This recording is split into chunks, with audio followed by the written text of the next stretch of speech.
Well, I'm happy to get back to Chinese University. Some of you may know I actually taught here for 2 decades. But now, 3 years ago, I moved to Hong Kong U. Sorry about that. This microphone is getting feedback now. What I do is I work on a number of issues. In Hong Kong U, I teach human rights. We have a master's program in human rights, and I'm one of the professors. But in my research, a number of topics have come up, and one of them that I do frequently, is this not working? Maybe turned off and won't have that sound. One of them that I do frequently relates to Tibet. I have been asked a number of times to go to Dharamsala in India to give workshops for the exile government. And so over the years, I go back and forth to India now, I don't know, a dozen times or more to talk about it. And what people are interested in there is China's policies. They're trying to understand what China's approach is to the question of autonomy in Tibet and so on. Now in my work, and I publish a lot of stuff on this subject because it was strange, because originally I had written something on the case for Chinese federalism, and that I had left out Tibet because I claimed I didn't know enough about it. And at the time, Sandong Rinpoche, who was then the prime minister of the Tibetan exile government, invited me to India, and ever since then I've been hooked on this topic. And I think what I try to do, whether I'm talking on the Tibetan side, explaining what how China's policies have unfolded over the years, or here, on this side of it, to try to get people to understand what the problem is. Yeah, we're okay now. To get people to understand what the problem is. And I don't take a position on independence versus autonomy. I think that's a question for the Tibetan people to decide how they want to approach that and what kinds of strategies to use. Rather, my approach is to try to understand the difficulties that people have had trying to deal with the problem. Now, you see here, I just put up a map. You see the Tibetan Autonomous Region. But if you, and here in this audience of Chinese people, I would assume you know something about the map of China. So let's see if they can get this thing to, it doesn't want to move on. Let's see if there's a way to do this. Oh, I know what I'm doing. I'm pushing the wrong one. Sorry about that. I've got 3 keyboards here, and I was pushing on the wrong one. Okay. So you can see, if you look beyond the Tibetan Autonomous Region, that there are large areas inside other provinces of China. Of course, Qinghai, Gansu, Sichuan, and Yunnan. And it's interesting, the Tibetan Autonomous Region is at a sort of provincial level in China. So there are 5 autonomous regions in China that are at this provincial level. But there are also autonomous counties and all kinds of autonomous areas within the various provinces of China. And in fact, there are 12 of them in these adjoining provinces. So one of the concerns that Tibetans have had is they wanted to unite them. Even if they're under an autonomy model, why are we divided into 13 boxes? Why not united, since the areas are all contiguous? So this issue comes up. Now, what I'm going to talk about today, I can say, is based on a paper that I've given to Dorothy that was published in a journal called Orbis. I published a number of articles on this subject. And the way I organized today's presentation is, first I want to talk about the 2008 uprising and its aftermath. Second, I want to talk about the ways that Tibetan autonomy has failed over the years. There are 2 arguments that I look at. One is history, and the other is current autonomy policies that are applied under the Chinese Constitution. And third, I want to consider appropriate international standards, and fourth, to consider how it might affect policies, okay? So this is kind of a primer, if you will, on how you might look at the Tibet problem, the assumption being that not everybody's familiar with all the sort of complex legal arguments and stuff that are thrown about in this debate.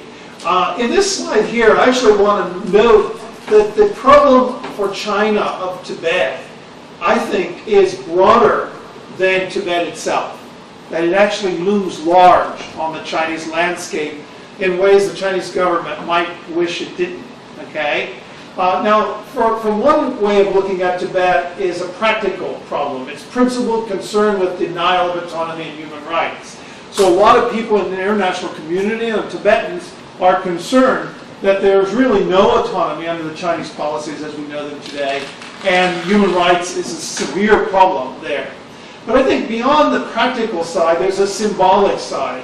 In this age of China's rise, a lot of people around the world look at Tibet and the way China occupied Tibet and wonder, you know, especially China's neighbors in the region, what does this say about the way China deals with less powerful people? Of course, nowadays, in recent couple years, we've seen some of these disputes unfold in the South China Sea, the East China Sea, and so on. So neighbors who look at China, I think sometimes see Tibet. They say, gee, this is the way they treated Tibet, how are they going to treat us? So this is why I argue that it's a kind of symbolic problem in the age of China's rise. When China wants to be recognized, you know, the Beijing Olympics was all about normality, that China would become a normal power. So in this age, having a problem like Tibet is a serious problem. And then finally, I think another aspect is denial. That China really doesn't want to acknowledge the existence of the problem. And in fact, there is no Tibetan problem. There's the Dalai Lama, there's some difficulties. But in their view, they would say there's no Tibetan problem. It was interesting this weekend to me that the Chinese foreign minister was saying that we're ready to talk to Japan about the Diaoyutai Sengaku, and that the Japanese first have to acknowledge there's a problem. So the Chinese have a problem, that Japan doesn't acknowledge the Diaoyutai or Sengaku problem, and the Tibetans have a problem that China doesn't seem to want to acknowledge the problem they face. Now, the first of the areas I want to talk about is the crisis. As you know, in 2008, I don't think anybody missed that, the Chinese government officials were angered by a Tibetan uprising and international protest in the context of the then planned Beijing Olympics, okay? So they faced the international pressure to meet with the Dalai Lama and resolve the crisis. There was talk by some leaders in the world that we won't go to Beijing, we won't support the Olympics. So China's sort of red letter day was, you know, in effect at risk because of the uprising involved with Tibet. And so the Chinese government actually scheduled meetings in May. They met just across the border from Hong Kong in Shenzhen.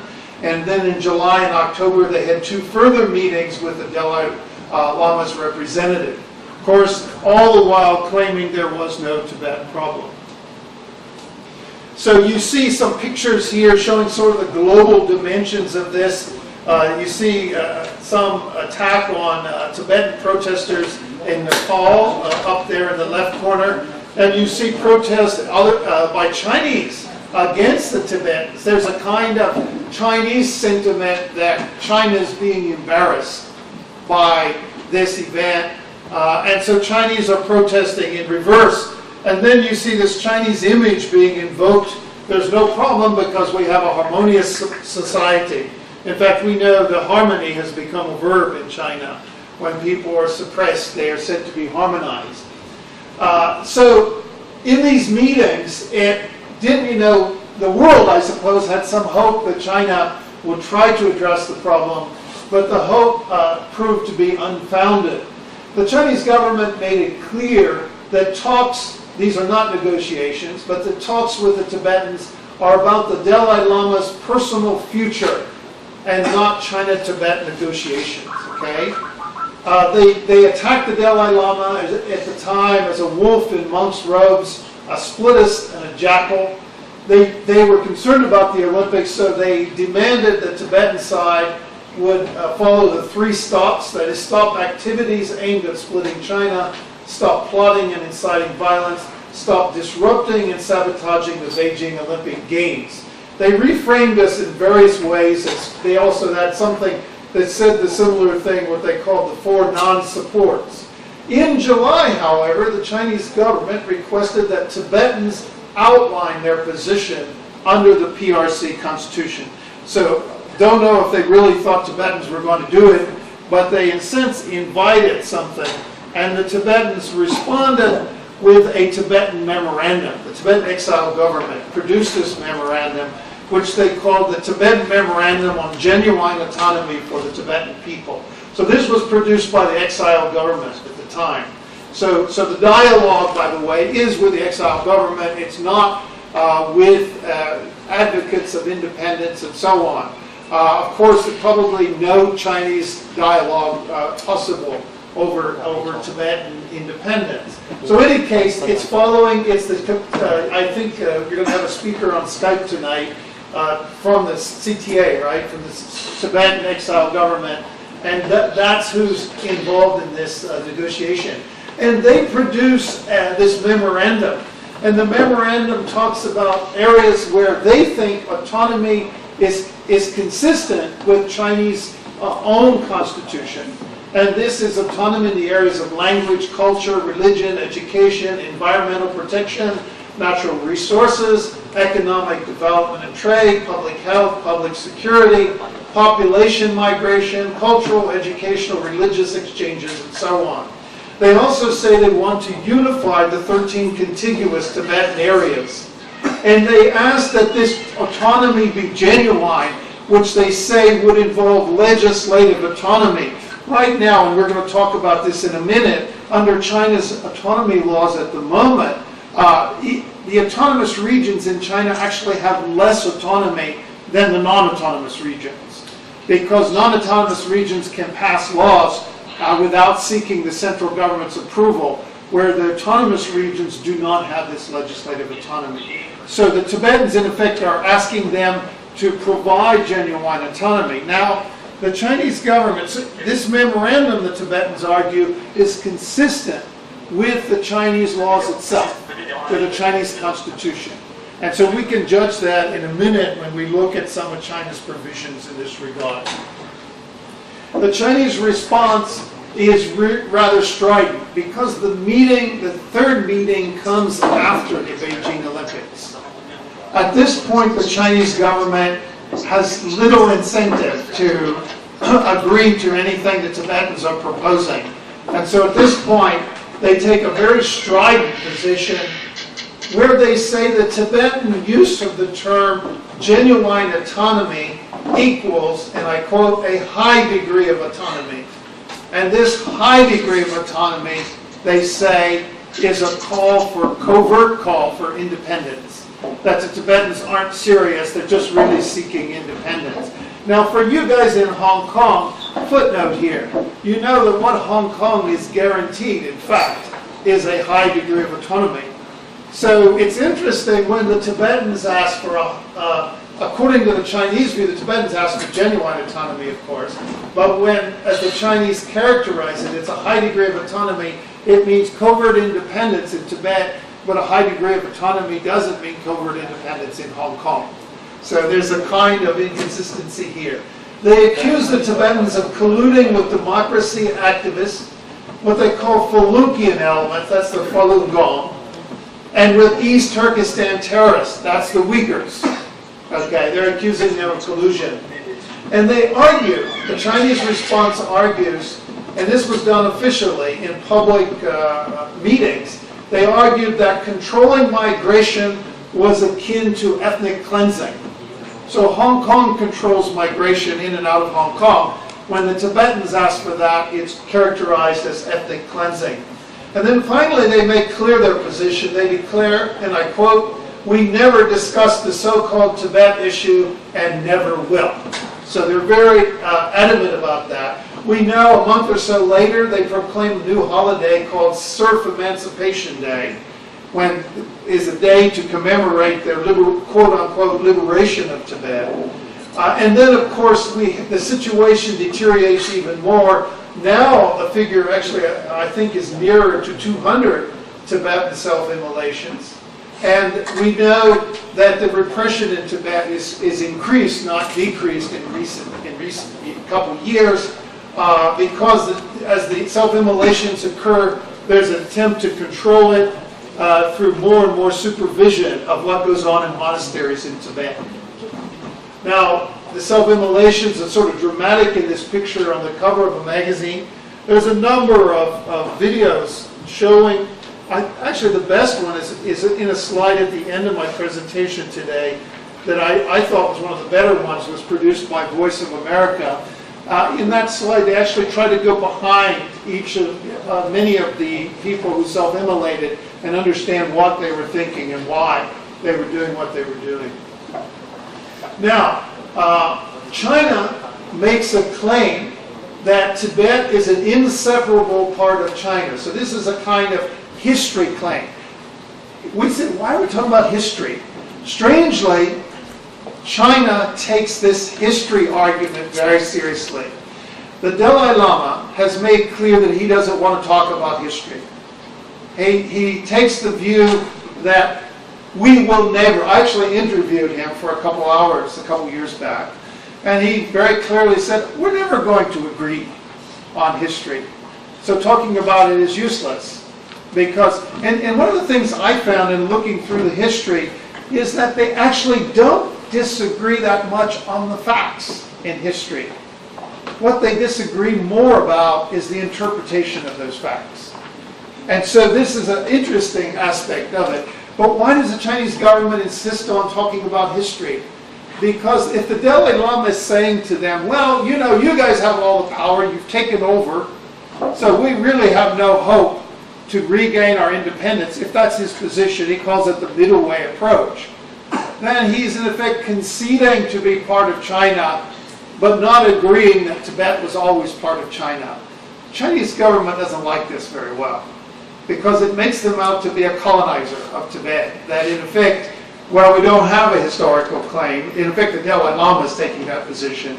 And so the Chinese government likes to interpret events in history in a way that they think legitimates their claim. They're a bit uncomfortable with the idea of agreement with the Dalai Lama, but not agreement on history. So this has been a problem. But what about the history? Of course, in a slide, I can't go through all of Sino-Tibetan history, but I can highlight a couple points. The first claim that Chinese government seems to take rather more seriously, they have a few that predate this, but probably the first takeoff would be they claim that Tibet submitted to China during the Yuan dynasty. And the Yuan dynasty, as we know, was formed in 1270 AD. The way they base this claim is they base it on the fact that the Tibetans, in effect, submitted to the Mongol Empire in 1247 AD. Note the difference in dates. So the Dalai Lama would acknowledge that the Tibetan Lamas, in effect, submitted to a Mongolian ruler prior to the Mongols' conquer of China, prior to the Yuan dynasty. But if that's the case, then in effect the Tibetans are on the Mongol side. They took over China, not China took over Tibet. Because they were in cahoots with the Mongols. In fact, the Mongols view the Tibetans as a very important spiritual advisors during the Yuan dynasty. But the claim that this Tibet then becomes part of China is fairly weak, because during the Yuan dynasty, the Tibetans were largely in resistance to Chinese rule. And so this has been a problem for China in trying to use the Yuan dynasty as a basis. During the Ming dynasty, you see here the language Choyan relationship, that the Tibetans view their relationship with the Mongol rulers as a Choyan relationship. Some of you may know that Mongols still hold Tibetan Buddhism in high regard. That the Dalai Lama is an important spiritual figure in Mongolia today. During the Ming dynasty, the Chinese government had very little interest in Tibet. Mostly viewed Tibetans as useful intermediaries in dealing with the still threatening Mongols. By the time of the Qing dynasty, you do get periods when Qing military forces conquered Tibet, but they never really maintained a solid occupation. And by the 20th century, we know the Qing dynasty collapses, and Tibet has a period of what we call de facto independence. So what you get out of this, if you squeeze it, is even if you took the Chinese argument about history, the Chinese never claimed to directly rule Tibet. They claim an indirect relationship with Tibet. So at a minimum, that would justify some kind of autonomy model. In fact, that claim itself is contested. But if you took the Chinese claim, it never does China actually directly rule Tibet until 1950, when it runs into Tibet with the PLA. So this historical argument has some problems, and we can discuss it if people want to jump on that point. We know that in 1951, there was the 17-point agreement, which was the only agreement with any of China's groups that it claims the nationalities in China. And the Chinese claim to have liberated Tibet and to institute democratic reform in the 1950s. Again, that can be judged on its merits. Tibetan resistance, we know, continues, and eventually the Dalai Lama flees in 1959 and winds up in India, where he is today. Now, if you look at China's policies under its current laws, and these are the laws that the Tibetans were trying to track in their memorandum, you see China's national minority policies are first articulated in Article 4 of the Constitution, which provides regional autonomy for national minorities. And then we have the law on regional national autonomy with the symbol LRNA, where autonomy is provided in the areas the Tibetan Memorandum talks about: language, education, political representation, administrative appointments, local economic and financial policies, and so on, and also over natural resources. So in the text of the law, there seems to be a provision for autonomy. The problem appears to be to actually carry it out, which really hasn't been done much. We know also that the provisions of the Constitution enable the autonomous regions, not just the Tibetan ones, but all national minority autonomous regions, to enact regulations on the exercise of autonomy, which would be like a basic law, that they're all supposed to have this ability to enact a basic law, which is characterized as zijirtiali. And they're also enabled to enact separate regulations beyond the basic law. There's never been a basic law enacted. Okay? There's been 15 drafts in the Tibetan case, Tibetan Autonomous Region case, but none of them have resulted in enactment. And when it comes to these separate regulations, the autonomy law requires approval by the central government. So the level of autonomy, in effect, on paper, looks like it could be something to work with, but in practice, it really hasn't gotten off the ground. And China has tended to view Tibet really as a security problem. It's a border region with an ethnic national group that has some problems with its occupation. So the result is China's approach has been one more related to security. Beyond the statute and the Constitution, we all know in China, some other forms of power may be more important. And one is the Communist Party. And the Communist Party, if you go to track legislation in autonomous regions, you'll find that at every stage the Communist Party has to approve it. So I counted one time like 10 or 11 CCP approvals for any attempt to enact local laws. The result is, there's, of course, again, beyond the problems in the statute itself, has been a party domination. Okay? And this is problematic because the top positions in the Communist Party is always from the central government, someone representing the central government. Typically, or always, in fact, at the very top position has been a communist cadre, a Han Chinese. And I think another problem for Tibetan autonomy is that replication of the national system within autonomous regions. All autonomous regions have the same structure as the national structure. That is, there's people's congresses and then various kinds of institutions supervised by people's congresses. So this is not a native traditional government like the 17-point agreement might have provided. And then finally, there's Marxist doctrines that deny the existence of the problem. So the doctrine, the Marxist theory, is that Tibet was liberated and that it's enjoyed democratic reform. one can spend a lot of time looking at all the problems with this that have occurred, but we don't have time tonight. What I'd rather do is take the limited time we have and ask whether there's any way out of this. Is there some reasonable way?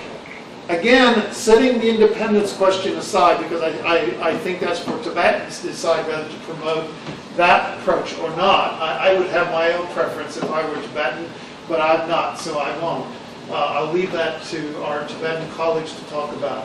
Anyhow, what about international standards for autonomy? One of the things, the Chinese arguments about historical title are usually not that important internationally. So claiming historical title to Taiwan or historical title to Tibet usually is in international tribunals given a subordinate position to the current right of self-determination of the peoples. So when cases have gone to high, like the International Court of Justice, the court has tended to favor looking at how people are treated currently, because it's kind of problematic when one people want to claim a historical title to another people. So you have one group, Chinese, speaking Chinese, Chinese history, another group, Tibetan, with their own language, culture, and religion, and one group is saying that we owned you historically. This is generally problematic, and so international tribunals have typically not been too impressed with historical title claims. What about external self-determination?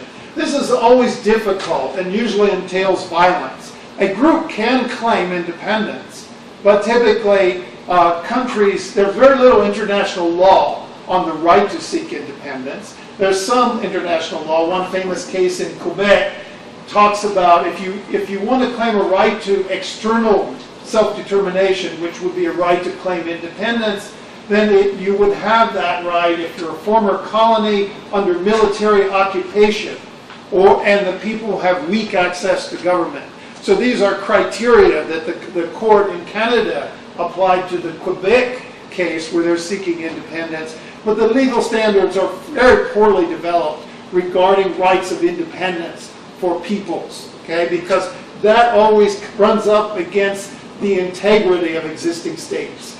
It involves division of existing states. So the international standards on that are fairly weak. Autonomy itself is also poorly secured in international law.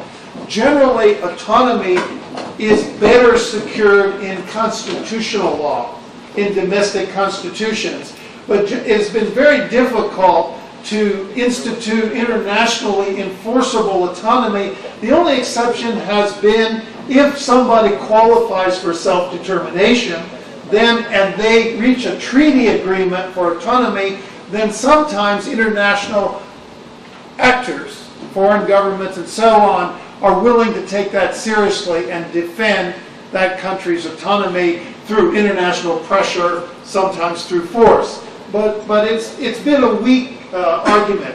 The strongest argument that's emerged in recent years has been the UN Declaration on the Rights of Indigenous Peoples. This is one area where international law has grown to recognize a right to autonomy for indigenous populations. So this is one area in my workshops in Dharamsala. We've often talked about it. And it's interesting that the Tibetan Memorandum actually, in one time in its text, uses the word indigenous. They're a little wary. Do we want to call ourselves indigenous? Does that mean we will lose the right of independence? And so, frankly, it shouldn't. But this is a worry. It's a concern. So, to be honest with you, the Chinese government would be better placed to invoke this word indigenous as a way to reach an agreement over autonomy. But the Chinese government has also been afraid of the word. In fact, the Chinese government voted for the UN Declaration on the Rights of Indigenous Peoples, both in the General Assembly and in the Human Rights Council before that. But then they promptly declared that there are no indigenous peoples in China. So the Chinese government is sort of promoting the idea, but unwilling to apply it in China, instead invoking this harmonious society stuff. But it's interesting that the Tibetans in their memorandum actually invoke the language of the UN Declaration, which provides for self-determination or autonomy, self-government, protecting spiritual and religious traditions, participating in decision-making, representatives chosen by themselves, enforcement of agreements, demilitarization, and so on. All these things are supposed to be guaranteed under the UN Declaration. Now, declarations are not hard law, generally, but the question becomes, is the UN Declaration a possible vehicle to reach an understanding for the Chinese government? Of course, as long as the Chinese government is not interested or doesn't acknowledge the problem exists, then such understanding would be out of reach. So you can see the Tibetan exile government certainly has a lot on its plate to try to get around all these obstacles. Probably the easiest one would be to somehow promote these ideas to international governments, encourage international governments to invoke the Tibetan Memorandum, and so on. So you see here some recommendations. One is that maybe the Chinese government, if it has any mind to address this problem, might want to take advantage of its current negotiating partner. Many people know that Chinese officials have sometimes said, the Dalai Lama will die inevitably someday, and then when he's gone, our problems will go away. But in fact, maybe the problems will get worse, because the Dalai Lama has been a moderating force. And the Dalai Lama offers the Chinese government something no one else can do. My good friend, I've known for years, ever since he was a student, Lobsang Sangay, Tibetan Prime Minister, does not carry the sort of regard among the Tibetan people that the Dalai Lama does. So if the Dalai Lama were to reach a settlement or agreement with the Chinese government, chances are he could carry it out. So he has that capacity that if he is gone from the scene, there may be nobody for years who can step up and have Tibetan people support a kind of agreement or settlement of this problem. And he's indicated in his memorandum that he's willing to talk about genuine autonomy. So he's not just promoting independence, okay? What this means, what free Tibet means to Tibetan people is for Tibetans to decide, but His Holiness the Dalai Lama has actually indicated to him it means genuine autonomy. So that I think is one thing the Chinese government might want to consider. Another thing that's important is international engagement with the Dalai Lama. You know, the Dalai Lama, people can say Hollywood stars love him and everything, and all he can do is meet with international leaders, but Tibet is still under occupation. I don't underestimate the value of that. He has kept a movement alive now for 60 years. Not many movements can survive under such harsh conditions. So he's accomplished things even though he doesn't have Tibet, free Tibet yet. He doesn't have it liberated under his model of genuine autonomy, but he's still keeping the cause alive in ways that it's hard to imagine anyone else doing. And so international government, I just gave this talk in Europe and to the European Union, and you know, these governments might want to continue to meet with him and also to support the Tibetan Memorandum as a platform and the UN Declaration as a guide. And in effect, view this as a test. Now the Chinese government says, but there's a slippery slope. If we agree to genuine autonomy for the Tibetans, then the Uyghurs will want the same thing. Oh yeah? Good. They don't want to lose Xinjiang. If the Uyghurs are happy with genuine autonomy, the Chinese government should have a holiday, celebrate it, because that would be a good thing. They deny the problem there as well. I was actually in Urumqi in 2009 when the riots took place there. And I remember watching on the evening news in China. The entire evening news was only about the history of Rabia Qadir. I had just spent a whole month traveling all over Xinjiang in remote areas and was very much aware of problems that the Uyghur people had and concerns they had, but not a single sentence on 6 hours of evening news talked about that, only about foreign conspiracies. So this kind of suspicion is undermining their ability to address both the Tibetan problem and the Uyghur problem. Well, we can talk about perspectives, but I don't want to use too much time. I think my time is pretty much up. I note here, is this important? Some questions we can consider. Does foreign governments meeting with the Dalai Lama accomplish anything? Or he can meet with other people. Just this is my meeting with him, research. He was interesting to meet with. I thought a half-hour meeting, and at the end of a half hour I said, Your Holiness, thank you so much. I'm really glad that you could take some time with me. And he reaches over and puts his hand on my arm. He says, where are you going? We still have a lot to talk about. And so for 2.5 hours more, I was talking with him. He's a very engaging person. He's often attacked in China, and a lot of my Chinese friends who grow up hearing this are suspicious about him. But my impression, and it's just my impression, that he's the genuine thing, that he is what he purports to be. And when I met with him, I was very impressed in that regard. As you can see, Free Tibet thing. I just took some slides. Here, one person I think makes an interesting argument. This is a Western scholar who writes on Tibet. And he said, if autonomy is incapable of achieving Tibetan cultural survival, then self-determination, by that he means independence, is a better option. He says, as some Tibetans have said, if autonomy is 100% impossible, and independence only 99% impossible, then independence is better. So this is the dilemma our Tibetan friends face in taking a position on the movement to free Tibet. If both options are made impossible, what do you do? What do you advocate? If it seems, in the way the Chinese government has taken the view that there's no problem, then the autonomy they seek may be impossible. I don't try to personally resolve that, but Warren Smith, I thought, did. You can see just some Tibetan perspectives in photos here, and you can see some of the protests that occurred in 2008. We can raise questions about international implications. And these are the two videos I thought that were useful.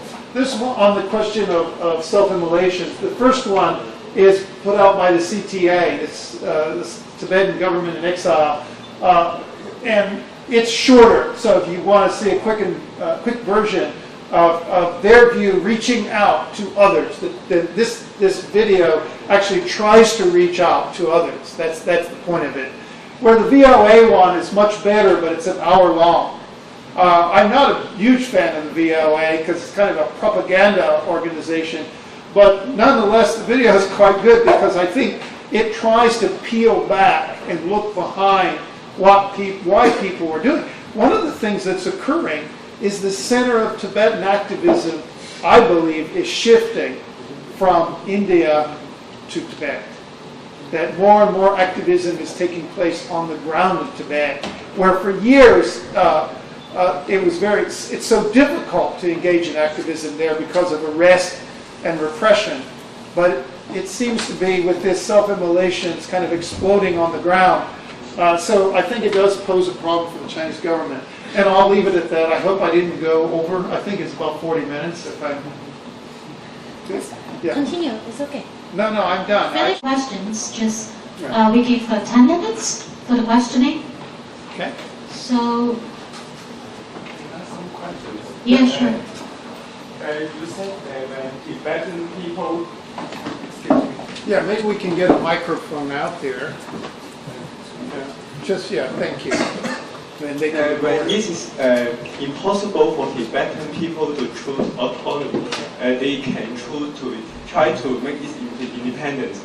And the reason, I want to know the reasoning from the scholarship perspective to think when this is not workable for them using the structure of the Dalai Lama to choose the autonomy, then they go to try the independence.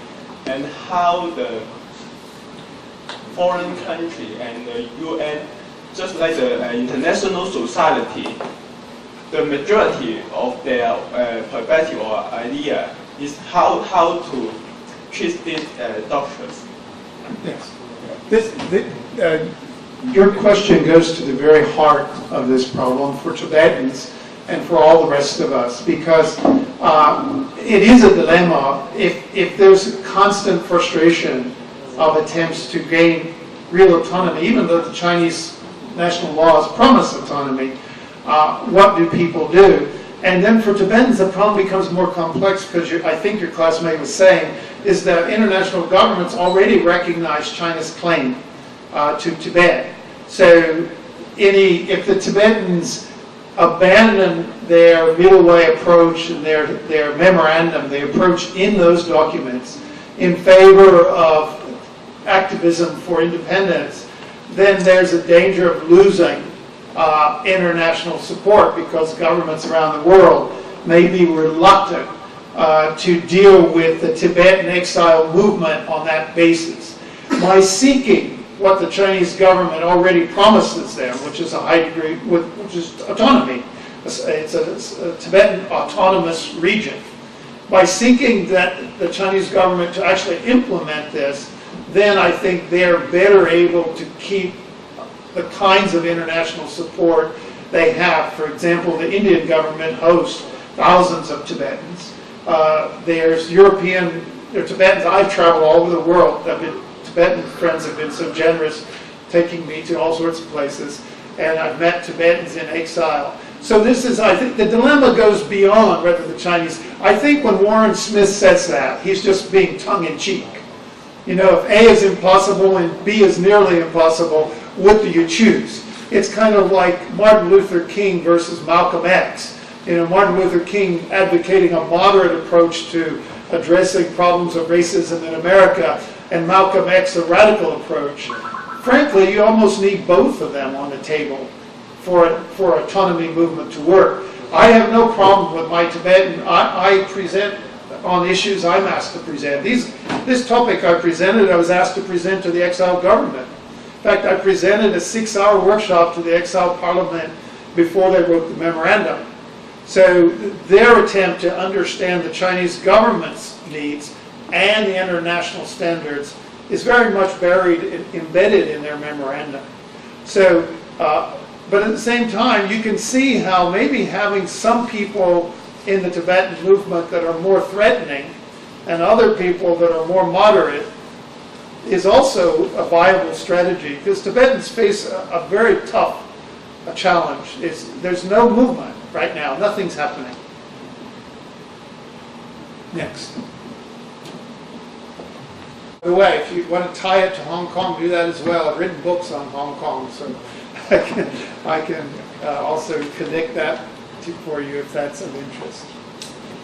But I also argue the 17-point document or 17-point memorandum agreement. The Chinese government never tried to fulfill the context. Then there are no foundation to the next negotiation.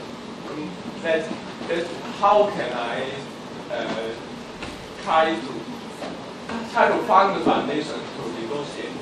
Yeah, the track record is bad. You're right. The Dalai Lama fled in 1959 after rather horrible experience. You can imagine, because we're not talking about post-Deng Xiaoping China.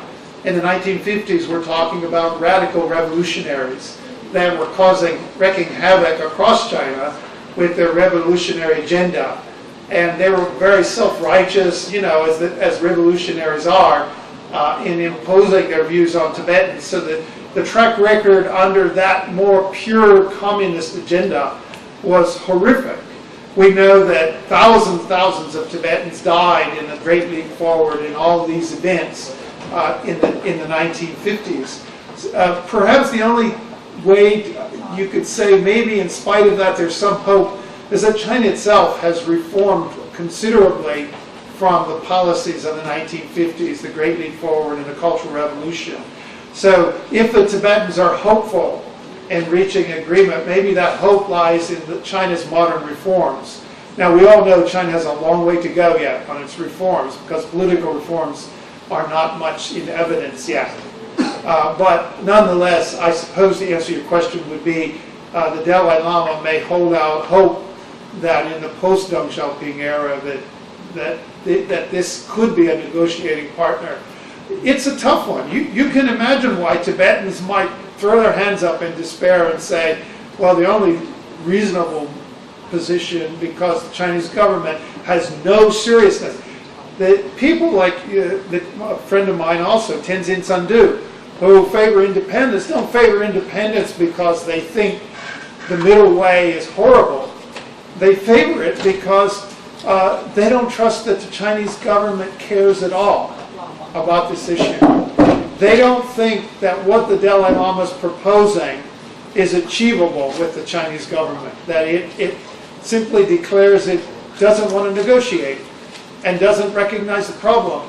So they're very skeptical about that.